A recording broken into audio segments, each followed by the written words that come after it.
Okay, well, I'm done up in here. Look at that. Doesn't that look nice?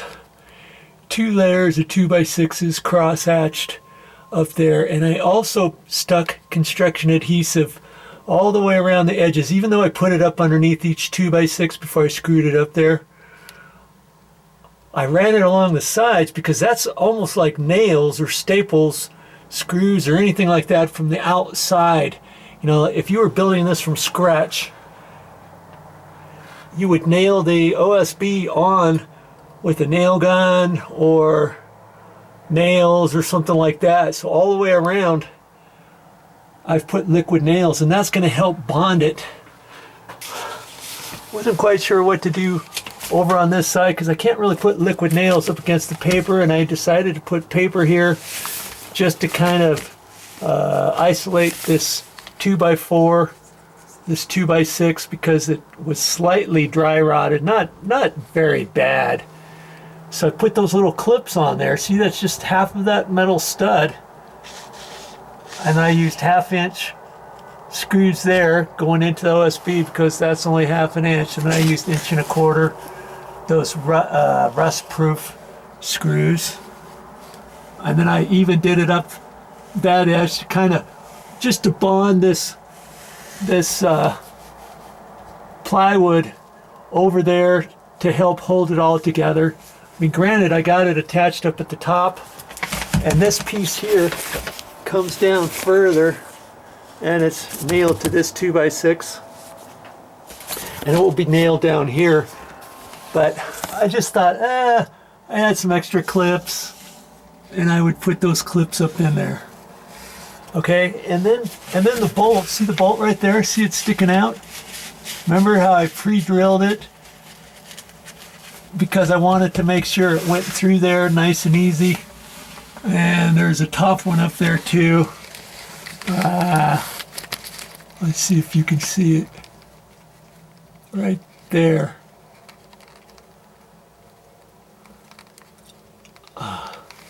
And I just have those stuck out a little bit, so when I put the 2x6, up there, the long one, I'm just going to hit that with a hammer, and then I'm going to bring it back down, see where it's indentated, and then pre-drill it, back those screws off. I'll just back those bolts off a little bit after I get them marked. I'll back them off, and then after I drill, I'll put the 2x6 back up in there, and then I'll put liquid nails on the back side of the flat 2x6. It's going out this way, 1.5 inches from here over, just like this one here. Okay, it'll be just like this up against that wall. I'll even put some on the back of the 2x6 as I fish it up in there. Yeah,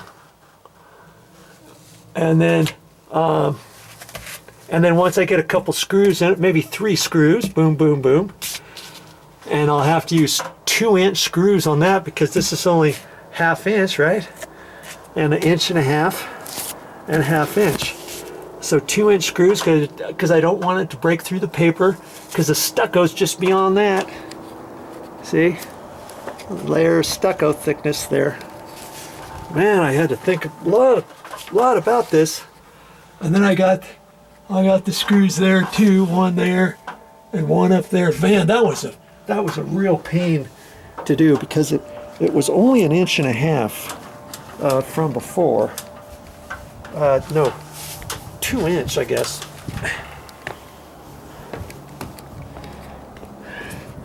This screw was only a 2 inch. Because of the angle, I was having a heck of a time getting that one out, and I kind of had to push it over off to the side over here, and I got a 2.5 inch in there. I was able to fish it up in there kind of at a slight angle, and I knew that the stucco was about 1/2 inch thick, maybe a little bit more, and I could get it started into my backside of my siding, my plywood, my OSB plywood. And at that point I thought I could raise it up, because then there's enough room between this and there. And I had to use my little crescent wrench, my spanner wrench. This was the length that was before. And see, that was even tricky to get in there. Can you imagine? I got a 1/2 inch one longer than that, and I hardly marked up the bottom of that at all. I marked up just a little, not much. And I got a little bit longer one in there because this was only sticking out of the OSB maybe 1/4 of an inch or so. And so I knew it wasn't grabbing on the backside of the 2x6, the existing old 2x6 that I tore out of there. So I thought, I want to make these stick into the 2x6 further, because right now I've got another 1/2 an inch to go, and it's sticking out inside beyond the OSB right now, about 1/4 inch. So it's gonna go in the 2x6 a little bit. I mean, I could have used a little bit longer ones even, but you know, that's just gonna kind of help it. And I'll have liquid nails on the back side of the flat 2x6 that I have going up there, because see, there's going to be 3 of them. One there, 5.5 inches, and then another flat one, and then another one right here, because that's how it was before. Remember, there was one piece here, and then there was another piece there, and then there was a piece right in there, and that one was just kind of flopping at the bottom. Same thing over here, 2x6 here, 2x6 here, and a 2x6 down there. And see, once I put the plywood on there, once I get the new 2x6 down there, I'll hold it up off of the concrete just a little bit, and then I can actually screw it right into the bottom plate. See, on both sides. I mean, the other thing I could do is take some old redwood and then put a block down there like that, and then stick it on top of that, you know. But I'm going to get some meat to it, and I'm going to screw it to that. You're not supposed to have Douglas fir touching concrete, and that's why this was mud sill. It was green before, remember? And I painted it, and it had all those lines in it because they dimple it, and then they saturate it with some creosote material, and then they make it so that it can touch concrete and it's not going to rot out. The other thing most people used to do is use redwood, but redwood is not, I mean, that's okay to do too, but redwood is not as strong as this other wood here that they now call mud sill. Okay? Alright. Not that you wanted to know that. But anyways, I'm feeling pretty good about how this looks right now. And now I'm going to have to take my platform down. And I was wondering, once I take the platform down, I'm going to put the plywood on the side, on this side, on the back side. And I was wondering if after that, once I fish 2x6s up in there, if I could still have this platform smaller, because mind you, I'm going to be between here and here. This is going to be that much smaller for me to get way up in there to reach the top. And I'm not quite sure exactly. What I may have to do is I may have to just make this a little bit lower, and I'll still be able to reach up there. Now that I got 2 layers up there of 2x6, that's 3 inches plus the plywood 3.5. I could probably make this 4 or 5 inches shorter and still reach the top, because once I put the 2x6s up there and screw them in, I think I might want to get up at the very top and put a clip at the top of the 2x6 on the side of it, and then going up to the top just to kind of hold it. I'm not sure yet. We'll see what happens. Okay, but all these different things I've got to think about to rebuild this. Yeah, I didn't want to tear down this whole stucco, and I wanted to make it all nice. Now I've got nice new OSB plywood in there. I've got the top just like how it was before, even if not better, because that, you have to remember, there's a big huge cap on top of the columns. See that cap there? That's a concrete cap. Well, it kind of looks like stone. It's pretty cool. You know how it goes up at an angle like that. And so this bad boy right here, man, this is really heavy, and that's on top. And before they put that up, they did the stucco, and they wrapped and put stucco over the top too before this. That way they could waterproof the top of that and everything. Sounded like a good idea. And then they put a mortar base, and then they stuck this on top of that. So there's the mortar base, and then there's a 1/2 inch thick to 5/8 thick stucco on the top of this before it rolls down the sides. Now theory has it, if I didn't put those 2x6s up there, would anything have ever happened? Probably not, but I didn't want to take any chances, especially in the wind and stuff like that. This is going to make it a lot more sturdy, because I thought once I put the plywood up there, I could use the 2x6s and wedge it between each one, because some of that up there I couldn't have it as tight as I wanted.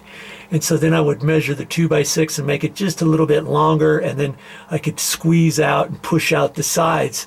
And now I've got a nice tight box up there. The OSB plywood goes up 3 inches above the 2x6, flat 2x6s up there. That's all nice and sturdy. And I even put an extra piece here because I wanted an extra paper barrier, even though there was the existing, but I wanted paper barrier for the whole thing, so I couldn't very well have done that on the other side. In case this one rots out or something, I've still got this on the inside of it. I've got this other paper. Seems as though I had to do everything else. I thought, hey, I might as well do it to the best of my ability, right? Okay, so that's what I want you to get involved with too. When you do something, do it to the best that you can. All right, I still, you know, once I get the column done, then I can finish up the stairs, you know, the stair support underneath here, the stringers I'm going to reattach, and I'm going to run this across here, and that ties in to my box. So I have to really think about that before I cover it up. I've got to put some blocks in there for backing, and then I'll probably put a vertical flat one from the block on down even, and that'll take the weight of this double bit here, because that's going to help hold these stairs. You know what, I could probably leave it just like this and the stairs would probably be fine, but again, I'm going the extra mile because I know I should get the stringers attached up here properly, and that's going to help keep this from ever sagging. Granted, it's a 4x12 that's spanning 5 feet. I don't think it's ever going to sag, you know.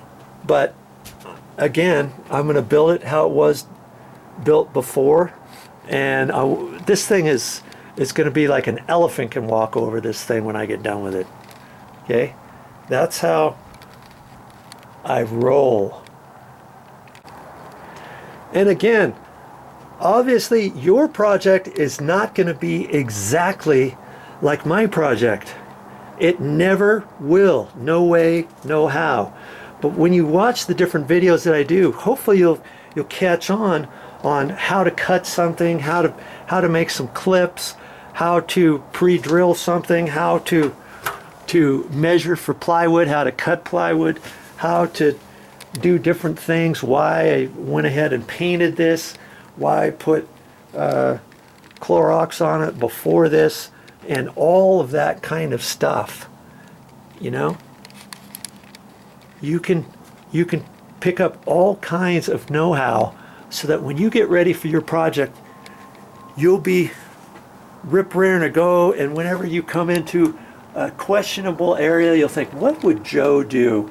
Or you just think, hey, if Joe can do it, I can figure this thing out too. He's shown me a lot of different things and how he's figured out different things.